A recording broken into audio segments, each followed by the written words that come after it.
I do love a car show, and I know some of you guys do as well. I love the atmosphere, I love the buzz, I love the smell, I love the greasy hands talk, and I like meeting other film shooters at car shows as well. And you see that inner ring? Yeah, you get a nail clippers and you cut, yeah, and then it will fit inside your Kodak. Oh, wicked. Thank you.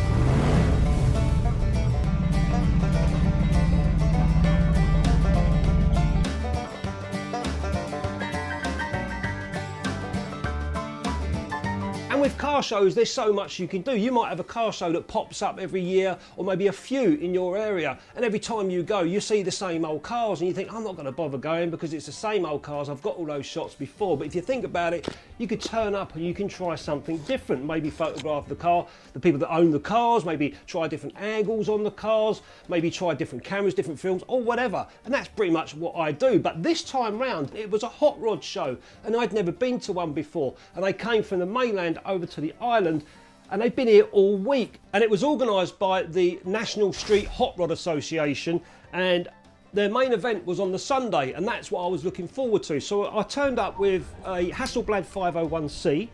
I also turned up with the camera that I featured in my last video, the Bessa L with the 12mm lens, and I took with me a load of Ilford Delta 100. Now this Ilford Delta 100 is expired in 2004. This was sent to me by a good friend of mine. He had a bunch of this stuff sent to him. Look at that old classic packet, look, 2004. And he sent me a few rolls to play with. So Gary, if you're watching, thanks a lot for that. And with the Hasselblad, I've got an 80mm lens.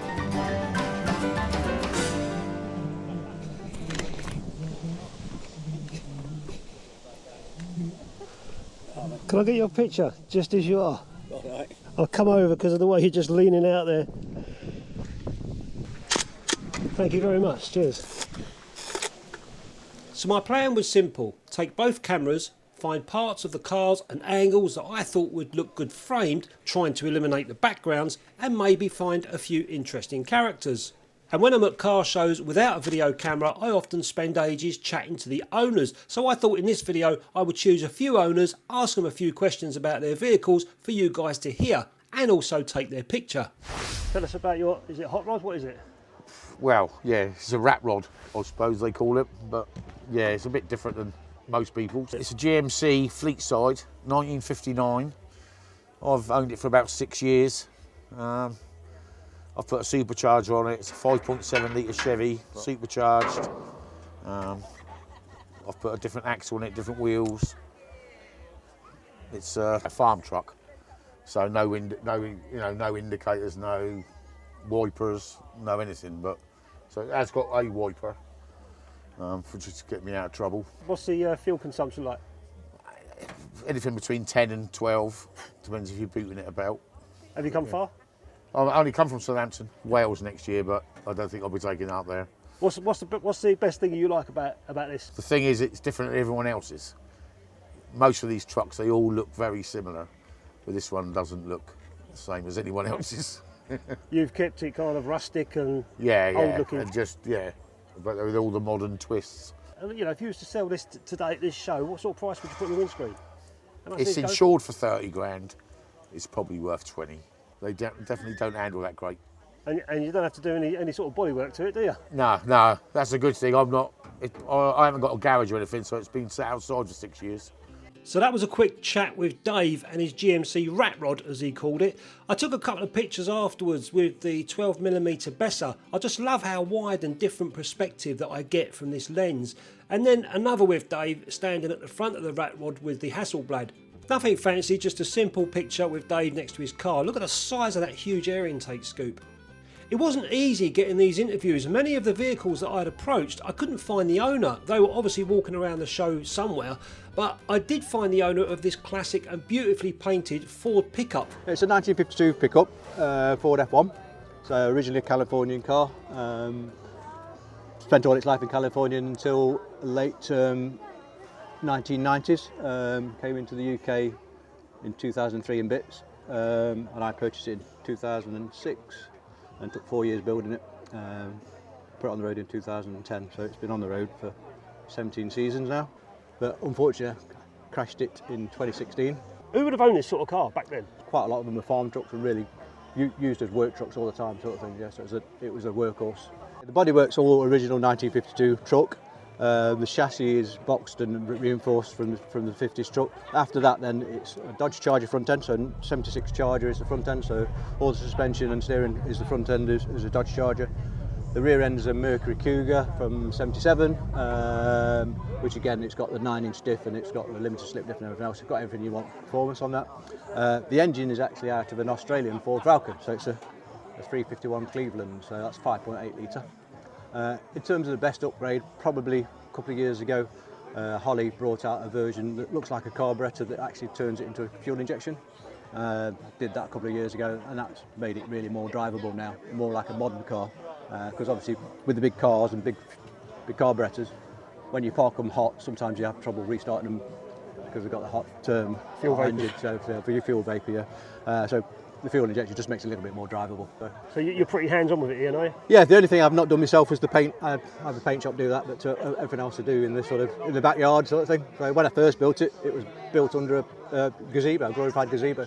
I now have a garage, but I didn't build the garage till I have to build the truck. So it must be a fantastic, say, hobby to, if you've got this garage and you're working on it or something, and you think I've got to fix that, you can do it all yourself. And yeah. I mean, all week with the weather this week. And the temperatures, we've all had running niggles, because they're old cars. It's extreme weather and extreme roads, some of the in terms of bumpy roads and that. So we've all had little niggles all week and just repair them as you go along, sort of thing. So yeah, it's part of the challenge of doing this as well. It's a hobby, but it's also a lifestyle as well. So it's great. What's the best part about this vehicle that you like? I actually like people appreciated it, and particularly kids come in and I let them sit in the car, and I like that bit really. Yeah, that's what I like. I'm not precious about. It's a nice looking car, but I'm not precious about kids touching it and getting in it and stuff like that. So, yeah. What's the miles per gallon like? It's about 12. 12 miles per gallon? Yeah. My God, so where have you got to go after the show? Home? Nottingham. Nottingham? So I'm £390 in so far. £390 already on fuel? For the week. My good God. Yeah, but it's miles per gallon, it's not miles per gallon, it's miles per gallon. Miles per gallon, I'd say, it must be worth it. Yeah. I'll never complain about film prices again. 12 miles to the gallon, that's what I call an expensive hobby.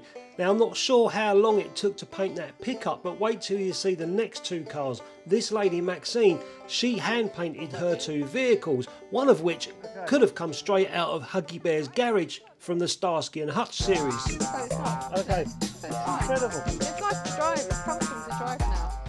Kick your leg out. Anyone, that's it. Ready? My husband, Andy Saunders, who does the customising cars and everything. So I said, I want a Ford Pop and I want to paint a Ford Pop. So he went on eBay and I think we found this one. And the reason we got it is because it's got a Pinto engine, and so it's an automatic. So, and that's what I wanted.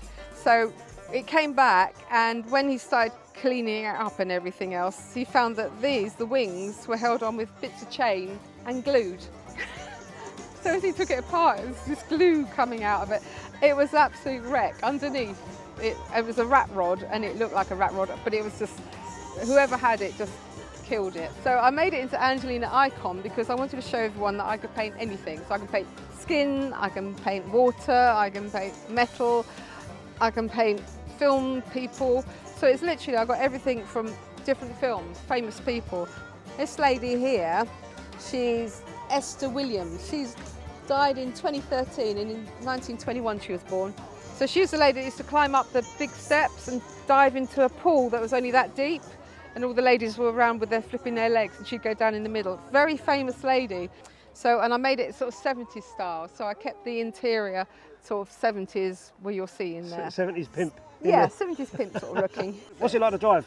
It's noisy, and I think it reminds me if I was in an old 19 sort of 50s, 40s aeroplane, because it rattles and it's forever correcting as you're driving. You can't just sit there like that. It's all. And this is your husband's car, right? No, that's my car as well. And that's your car as well? Oh yeah, they're both my cars, and I painted all of them. It's incredible. Yeah, and that's done in candy. So that whole car was painted silver metal flake, so it's glittery. So wherever you see like silver here, that's where the tape was being put on it. I paint, that stays there for the duration of the whole work. And then at the end, you just peel that very carefully off and you go back to the undercoat, which is silver glitter. So this paint is transparent, so it'll be like, you can still see the glitter, so it doesn't block it out. So, but it's so labour intense. Everything you paint has to be blocked out and masked. So what a character Maxine was. She certainly wasn't shy. Amazing artist as well.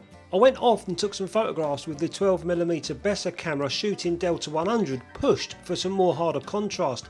And it wasn't long before I found the owner of a 1913 Ford Model A.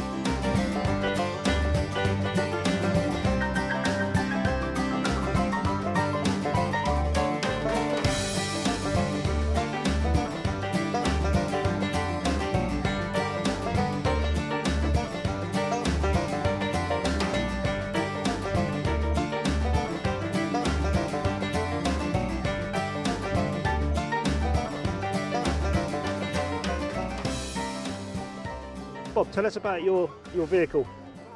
Well, it's 1930 Model A. I bought it 4.5 years ago as a standard, completely standard truck. So we got wings and a little old engine in and all that sort of thing. Decided that I'd put a 4-cylinder in it. So yeah, it's gone on from there really. It's a 2.3 double overhead cam, a 2004 out of a Transit. Do you drive it much? We do probably 4,000 miles a year. It's never on a trailer unless it breaks down. Tax is free, MOT, no MOT because it's too old. Insurance, fully comp, unlimited mileage for me is I think £150 this year. Even if I'd got a 7-litre engine in there, it would be the same. It's a specialist insurance company that you get, you know, for modified vehicle, for customised vehicles. What's the miles per gallon? How much do you get out of a gallon? Yeah, about 27 at the moment, I think 28. That's quite good. Which, if it was a V8, you'd be looking at probably 10, 12, 15, something like that. So yeah, it's the best I've ever had, I think, for fuel. So that's good. Has it ever broke down or given you any trouble on the way? It's always. What's your advice? Anyone wanting to get into? Well, you really need to be able to do a little bit of maintenance, you know. Not everybody does. People that own these, you have to do as much as you can. And I've done everything on this. To me, that's what it's about. That's what it's about. Obviously enjoying it, enjoy driving it. It's a bit lively sometimes on some of these some of these rough roads. It certainly keeps you awake. You're never going to go to sleep when you're driving it because you have to concentrate quite a bit, you know, keep it straight. But it's one of them things, isn't it? You've got to be into it to enjoy it, really. I find these events brilliant for photography. It's one place that a photographer doesn't have to be incognito. There's cameras everywhere. Even if you're not into cars, you'll find all sorts of quirky characters only happy for you to take their portrait. And even if you're not into portraits, you'll find many natural off-the-cuff moments of people chatting, laughing, peering into cars, even coming through glass reflections. But for this show, I decided to stick to the cars and a few owner portraits.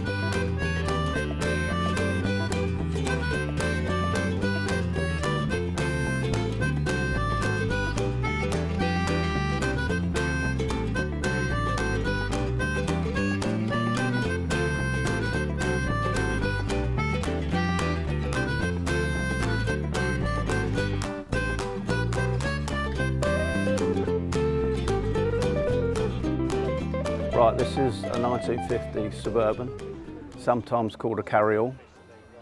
This particular one I've completely rebuilt, resprayed, re-upholstered, completely done everything to it, rewired. It's an 8-seater. At the time of buying it, it was a little unusual. There unfortunately is now about 10 or 12 in the country, and even at this event, another one turned up which I'd never come across before. So it's a little unusual, and that's why I bought it. It's quite nice and easy to drive, and because it's quite a big vehicle, 2 tons, you don't drive it like you're on a racetrack. So you drive everywhere a little slower and you enjoy what you're doing a bit more. And what size is the engine? So this has now got a 5.7 V8 in it with a 4-speed automatic, and the automatic has an overdrive on it. So it's not fuel efficient, but it's as good as it's going to get. What sort of miles per gallon are you getting out of it? Optimistically, I'd like to think I'm getting 18 or 20 to the gallon. Perhaps in reality I'm not, but it's got miles per mile. Miles per mile. So you're going to go back to Cambridge, right? I'm going back to Cambridge tomorrow. How much will that cost you getting back to Cambridge in petrol? In this? It'll cost me a tank. Which is? 100 quid, should we say. About 100 quid. That's Yeah. not too bad. Not too bad. You know. So if you take a view that its carbon footprint disappeared 76 years ago, because it's a 1950 car, then all my carbon footprint now is the use of the fuel. And it's reliable, right? Has it ever given you any problems? I don't want to jinx you. Yeah. We've boiled on the M25 in the past. So, you know, it's like anything that's 76 years old. We're starting to get a bit wobbly around the edges. And we do get a bit wobbly, Paul. I was knackered. I'd been at this event all day shooting video and taking photographs. I had a couple of shots left, and so it was time to pack up and head off home and develop the films. The 2004 Ilford Delta didn't disappoint, and I added a few more quirky wide angle negatives to my collection. And if you're the shy type, approaching people at these sort of events is often easy. Give them a compliment, ask if you can take their photograph, and take the picture. They can only say no. Excuse me, sorry to interrupt. Do you mind, can I get a photograph of you with your car? Yeah, Is that all right? Yeah. I like the goatee beard and it all sort of blends. So I'll have you down here. Your knees all right? No. They're not nice, you can't bend down. I'm a 70-year-old coal merchant. You ain't, are you? Yeah. Can I put you down to 70? Blimey. Gotcha. Thanks a lot, mate. Nice. Cheers, take care. Cheers to that.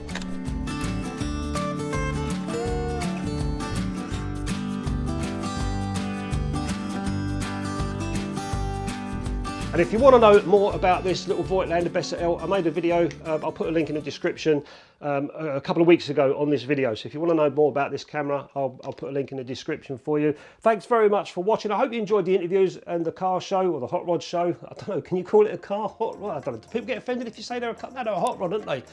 Hope you enjoyed the hot rod show. Thanks everyone, I'll catch you next time.